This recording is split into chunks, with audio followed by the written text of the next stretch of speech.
You've been doing Perfect Person. Yes, your correct. advice show, It's call-in my main- advice show. Live tour of it. Live tour You of tour it. it. You're a freak and a devil. I'm a little freak and a devil on Yeah, them. I think the craziest factoid about Perfect Person, which is a show that we've also been on. If That's you right. Wanna, Check out. if you want to try it out. So you were simultaneously doing this with your other job, Yeah. and then it got to the point where you could, pursue that. Yeah. And then now you're a part-time try, so you're kind of balancing. One of the crazier factoids about this is that you get a lot of call-ins, and Yes. you review them all yourself. Yeah, oh yeah. That's insane. This is why we said you're a twisted, fucked up Joker style I'm a individual. fucked up kind of guy. I still do though. I get in a couple hundred usually before every episode, and I go through all of them myself. And thankfully, because there's a bit in the live show where I talked about that, but thankfully the Google transcribes them now. Yeah. So I'm able to read them quickly. Yeah. But previously I was listening to all of them. But yeah, so I get to, and I see this is a part of the documentary, which you guys are very kind to watch the documentary. But a big part of it is me talking about how I will recognize people from their problem and make their contact list. So all my contacts are problems like fucked my ex's best friend or Right. whatever. Yeah, I still do that. Well, yeah, I guess let's get into it because you and Ashley, and I, obviously there were other people involved, but you guys edited the doc. I would say there was only other people involved when we shot it, but otherwise me and Ashley Otherwise, made it was it. you and Ashley. It was Yeah. just Dynamic me duo. and Ashley. And I yeah. think you guys did an incredible job. The question of how much should you insert yourself Oh yeah. into someone else's life when their relationship with you is that you're the host of the show they listen to. Yeah, arguably my favorite part of the doc, and probably the part where I look the worst, is the end, where basically the premise is someone gets called into the show, talked about somebody else, they're this musician, and then I decide to have that musician open the show in Brooklyn. And it is kind of fallout feels like too big of a word, but it's the repercussions from doing that and from inserting myself into an anonymous caller's life. And I think that there's a world when I was, me and Ashley were talking about do we include this? And I think I just was okay, it is maybe in a messy territory. It doesn't necessarily make me look good, but I actually think I'm happy to represent somebody struggling to figure out what the right call is. Because there's not a, in fairness, there's not a manual for how to navigate this type. And also it's one of those things where I got to give this musician this awesome opportunity and people are singing along to her songs. And she's an independent musician that's I've never done the show this big. This is by far the biggest show I've ever done. And people in the crowd know her song already. Yeah. That's, and I was to give her that experience is so good, but it means. But at what cost? Because it's cost? and what's Yeah. the song about? Why do they know the song? Correct. Right? So and I say this in the doc and stuff, but I don't think that I will ever do anything like that ever again because it was this messy territory. Yeah. And I think that what I learned doing that whole thing was the show was started out and it's supposed to be this very goofy thing, and as I've done it for longer and longer, it still is very dumb. Don't don't get it twisted. But It's a bad show. exactly, it's a badge of honor. Shitty show. It's a shitty show. It's a shitty show. But it kind of has this heart where people really are listening to it, wanting a genuine thing. And so it's that fun. It's funny, sad. It's I'm goofing around. Before I end the call, almost exclusively, I go oh, and here's probably what I really think. Right. Well, I guess it's a little peculiar because when somebody says something very, very open to you, Yeah. it is implied intimacy. Yeah. When you say the words "I love you," it's just a bunch of letters. But we have coded that into meaning a certain type of relationship. It must be established they said the words. I think there's this weird uncanny valley parasocial relationship thing where if someone doesn't know you at all, and no matter how much they may know you from content, just doesn't have any connection to you whatsoever, then it is even easier to tell you something tragic than it would be if they knew a little bit, quite a bit, a lot, or really well. Yeah. I have to assume that a lot of people sending truly traumatic DMs or emails our way or voicemails or mails your way. I would struggle to say that to the people that they're very close to far more. Oh, because it's certainly it's too borderline hard. a diary to send it into Well, it's you. like when you go to the doctor and you're I'm not going to show my best friend this weird scab that's developing, but I'll show it to my physician. But if Exactly, the doctor, right. if the doctor just went are you okay? Yeah, I I'd would be be what the fuck? That reminds me of two things you said. to call it, I think so. I take calls on my show. I call them back and I solve their problem. To call it Parasocial, honestly, I think lets me off the hook too much because I am quite literally calling them back to talk to them about their social life. Yeah. It's just social. Like, I think that there's an element where like, yeah, like that thing happened and part of me wanted to brush it off and be like, oh, well, it's just a parasocial relationship. Like, they don't really know me. And it's like, no, I am really involved here. But you know, I'm calling them. I'll bring it back to Parasocial because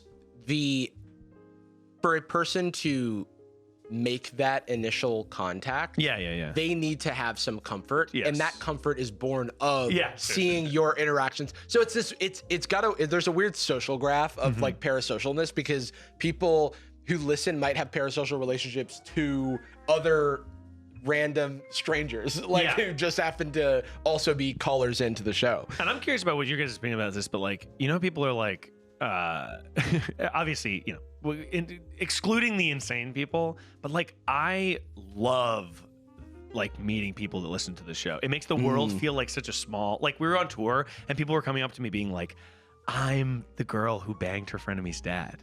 And I would be like, oh my God. Like, but yours has like that, hot goss. Yeah, ours, it depends on the relationship with the audience. But like, I am so psyched on that. And like, I'll meet people and they'll be like, hey, like we've talked on the phone before. Like, it's not just like they like my content. It's like, oh, we actually have, because at this point, we're at episode 180. We take about 2 to 3 calls. So it's like, you know, let's call it 1,000 people I've talked to on the phone, and I'll meet those people at shows. The Zoomer nightmare. No, I was just saying. Like, I think I've adopted the Zoomer mentality of being afraid of phone calls. So that's why your show is it's like a wish fulfillment. It's like somebody who's not afraid of talking on the phone. I love it. I fucking love it. I do. Thank you again, everybody that just came to the live show we did a couple of weeks ago. I bring up specifically because I went to go to meet my partner in the lobby and then head out, and a bunch of people stuck around saying hello. They were very starstruck by Jacob, which I found very wholesome, and with Peeps, it was very sweet. And with Anastasia, actually, they were crazy for Anastasia. Cuckoo. What were that? Except I ran away and hid. You fled. They said like, is Anastasia here? I was like, oh no, that's so awesome. I don't know if she was ever here. Well, that's like, I feel like Ashley has the same experience where Ashley will be like setting up the cameras and people will be like, what? Yes, notoriously. Oh my God, there's one time we were in Boston and the venue is massive. It's like 1,000, 1,500 people. Yeah. And I'm going from the merch booth to backstage just to get like, we have people write down problems on cards. And so I'm doing that. And I have like a security detail, which is crazy to me. Right. And I'm walking by, the entire theater goes, Ashley! And I get so nervous, I go into the wrong wing. Oh, and no. So I have to go back and around. You go into the crowd, sit down. I was like, who's this? Like, who's Ashley? I'm so scared. That's so funny. There was somebody at the live show who specifically referenced a joke I had forgotten about, but a joke I was in love with, and it has put it back into my vernacular, much to the chagrin of everyone in my life. Is for those who don't know, the joke where I got really obsessed with the song Wicked Game by Chris Isaac. Oh. And I got obsessed with, under any circumstances, looking at something and going, what a wicked game we play. What a wicked game. And then this very, very sweet but very shy person was like, can we get a photo? And I was like, yes. They said next. I went, wicked game we play. Oh, that's so cute. I was like, yes. Yeah, man. That's social. That's the best. Yeah, it's like I was at my friend's birthday, and like all my close friends do the show, but then also do like the Patreon episodes. And somebody like ran into us at a brewery and was like, oh my God, it's like all like, cause it was just my homies. It was like my friend from college. And they were like, I know, that experience. You guys hang out? I love. I do love hearing about what the show means to people and stuff like that. It's always tricky in crowd situations totally. because you don't want to create a safety hazard, especially when you don't have security detail. Speaking of being mobbed after a show. What? And that being like a potential dangerous situation. Are you doing a segue right now? Really liking this. Yeah, go for it. Imagine getting mobbed by a hot dude. No. Yeah, instead that of happened hot recently. Dog. How about hot dude? That happened recently to Hudson Williams, star of the runaway hit show Heated Rivalry. How you do it, wow. Dude, And the posture you took on, you were doing the Hamilton. Well, I knew I was killing it. But not throwing away a shot. He was on Tonight Show with Jimmy Fallon, he leaves. That's a shame. The venue out the side door, like thinking I'm okay. And there is a mob there freaking out about him wanting photos and autographs and stuff. Not to, obviously he's done nothing wrong, but it is funny to be like, oh man, there'll probably be a lot of viewers outside. I'll take the side door where no one will check. Yeah, no one's going to be on the side. Obsessive, scary fans, they'll probably think I'm coming out of the front of the building. They're going to be where they're supposed to be. Leave at some. He should hang out. Helicopter. What's he going to play hockey? I mean, this is not like lots of celebrities go to the Tonight Show, and so they actually have security detailed that help people get into a car. And I think it was just very it was worth noting because a few weeks ago this kid had no fans. Yeah, he's now huge all of a sudden. It doesn't have any of the info. Like, that's one of the weird things about celebrity in our modern age is that it takes a while to catch up infrastructure wise or even money wise. Yes. Like, if you don't have one show, first before season, he was famous. and probably on a streamer, the stars of that show live in apartments. One of the stars, Connor Story, said that he had to move out of his apartment because there was no fence, and so people were like coming up to his apartment. They all had to sleep on the ice. Yeah, that's crazy. It's cold in igloo as hell. huts. Yeah, it's unbelievable. But so that's for the steamy scene. I melting. sent Jacob a few clips of Hudson Williams talking about this fan behavior, and we can go into other crazy stuff fans are doing. He's so good, dude. He's on Evan Ross Katz's podcast recently and talks about how wild it's been. Never really struggled with social anxiety since 9th grade. For the first time in a while, I was just out to get some lighter fluid at my SkyTrain station in Vancouver, and I remember like looking down, planning my exit. I was trying to like avoid the masses of people because I'm in gym shorts, like a hoodie, a hat, like look gross. I think I'm in like dusty ass sneakers. And I remember for the first time, I had like just a huge amount of social anxiety of just, let me get to the car because I'm not in a social mood. I don't want to be rude. And if someone stopped me, I would talk to them for 6 minutes or however long they chatted my ear off. But that's not exactly what I want to do right now. I want to get home. Yeah. Wait, so how did they know? Is he being tracked? So he literally is having a like Beatles mania moment. Is he one? He's one of the main two. He's one of the main two. So it's Hudson Williams and Connor Story, and both of them are like people are making fan pages for them. The Club Chalamet lady made a. Oh, I saw that.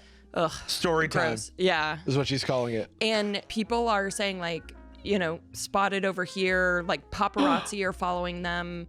Hudson Williams has been compared to Princess Diana because of the amount of like paparazzi that follow him around. It reminds me of like, how do you diffuse that? That would suck too. Like if all of a sudden, like it's nice to have attention, whatever. But it would suck to be like, oh, I can't do any of the same shit that I was doing. Yeah. It reminds me of Robert Pattinson had that thing where his super fan was waiting outside of the set every day and would be like, Robert, like, and they would like follow him to his hotel. And so one day he got coffee with her and just talked about all his problems. And she never came back.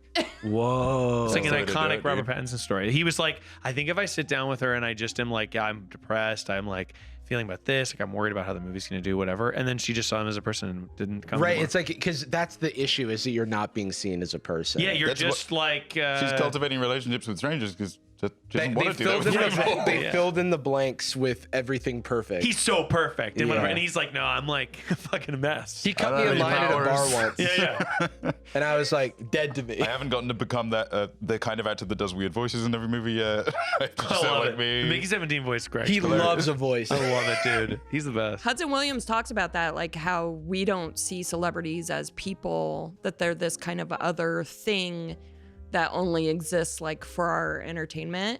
Doesn't it feel a little bit like kind of an arms race? A little bit, yeah. Don't we have enough exposure to like TMZ following someone around feels like a relic of an era where it was the only time you could see them outside of an interview. Correct. They weren't but now posting it's on social media. Constantly published. I don't understand what you would need. One thing that happened to Hudson Williams was that he was walking through JFK Airport. Everybody knew he was at the Tonight Show, and now he's going to the Golden Globes. Jesus. And so people were like waiting for him at JFK, and people started taking, like just regular people, not paparazzi, started taking photos of him as he's like walking to his gate, as he bent over to like grab something. And he's like, it feels weirdly violating that someone is like publishing a photo of my ass online. Oh yeah. And tagging like TMZ and stuff.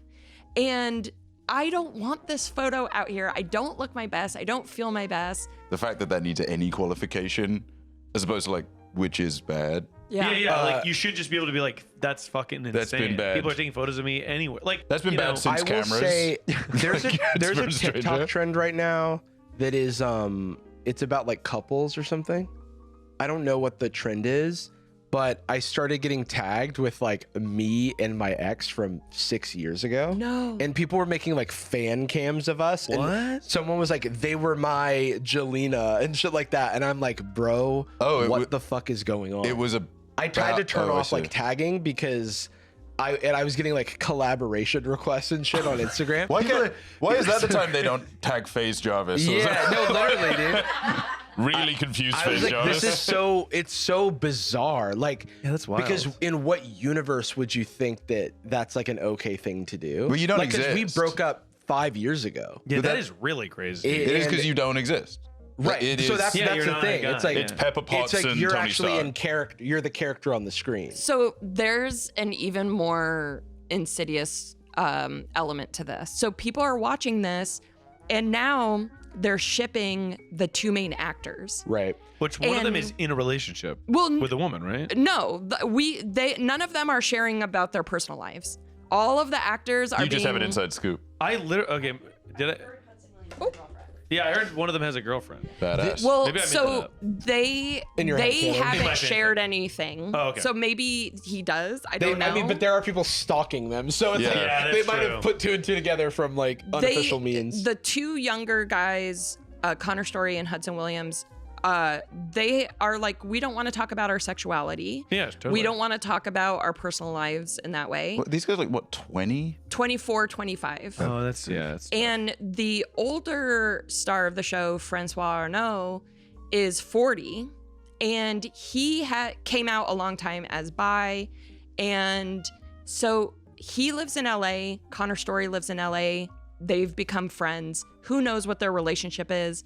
But now Francois Arnault is getting death threats from fans saying, stay away from Connor. He belongs with Hudson. Right. But that's so crazy? Do we think that's like a 16-year-old? Yes. Yeah. You know what I mean? Like, He essentially has said, I think these are very young fans who don't understand the difference between fantasy and reality. Totally. Yeah, or if they do, they haven't learned to like humanize someone. Yes. You know what I mean? Like, even if they understand the difference, there's a certain amount of empathy that has to like come in. The craziest part about it is, again, no confirmation that they're actually dating. They're friends. They've been seen hanging out and traveling together. And people are saying because he's 40 and Connor Story is 25, that he's grooming Connor Story. Oh my God. Sorry, he's 25. They're on the same set every day. Suspicious. Since we're on the topic, I saw you hanging out with a 3-year-old and a 7-month-old, and I think that's it's problematic age parent. I have young children. Like, what the fuck, dude? What do you have in common with a 3-year-old? Not much. What do I tell you? They're always crying. Yeah. I can't have ice cream. Shut up. The baby loves milk, and so do I. Terrifying. Well,